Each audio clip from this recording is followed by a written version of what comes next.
it's been a while since my last video. Been a little bit busy with work, long hours. As you can see, crime is up all over the city.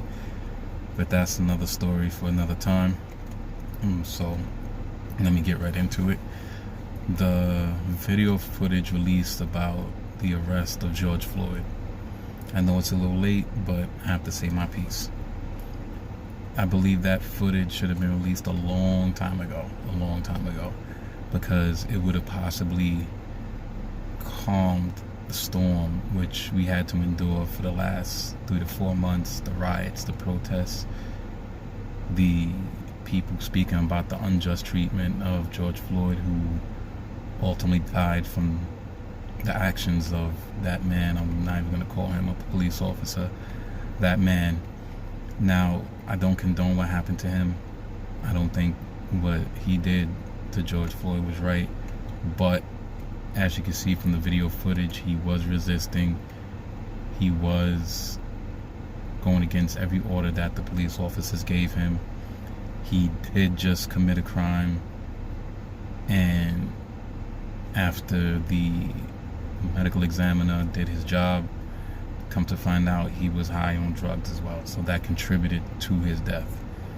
Now again, he did not deserve to die, but there was other contributing factors that led to his demise, and also the fact that he disobeyed the police and would not comply, constantly resisting. And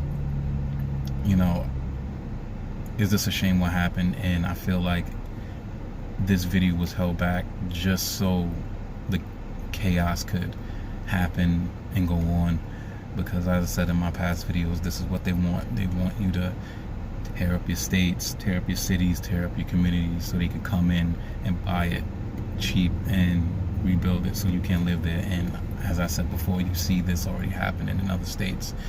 So I believe this video footage was held back for a reason, because I know firsthand that when something like this happens, such a high priority case, the footage get released instantly. It becomes public knowledge, public information within 24 to 48 hours. And I've seen it happen firsthand in this city. So I don't know why they held the video footage back for so long, but now we got to deal with the repercussions of what happened. Now, the next thing I want to talk about is Joe Biden's selection for his vice president candidate, which is Kamala Harris. I don't agree with his selection, basically because I know why he picked her. We all know why he picked her. She's black and she's a woman. And with the climate that we're in society, that is a perfect way to win votes. He didn't pick her because of her skills, her knowledge, and none of that played a part. He only picked her because she's a black woman. He wanted to try and get the black vote, and he wanted to try and get the woman vote. And I don't agree with picking anybody just to get a vote. I believe in picking someone because of their credentials, if they're able to do the job, and are they qualified to do the job efficiently. Now, my opinion about her is she's not consistent. She don't stand by her words. She's very, how you would say, she's very like a flip-flop person. She could stand by one topic one day, and then if it's not popular, she'll change her side to go with the popular vote. She's not consistent. She's not consistent. That's the only way. That's the best way I can describe her. She's not consistent. But one thing I will say, she's hard on criminals. So she's not like your average Democrat that basically want to let criminals walk free and roam the streets and don't give them any jail time and let them go over everything they do. She's very hard on criminals. I will give her that. When it comes to prosecution, she will prosecute criminals and she will send them to jail. And that's not your average Democrat, as you can see in the city we're in now. So I don't think she's the right pick, but he picked her, and for obvious reasons. So there isn't anything you can do about that.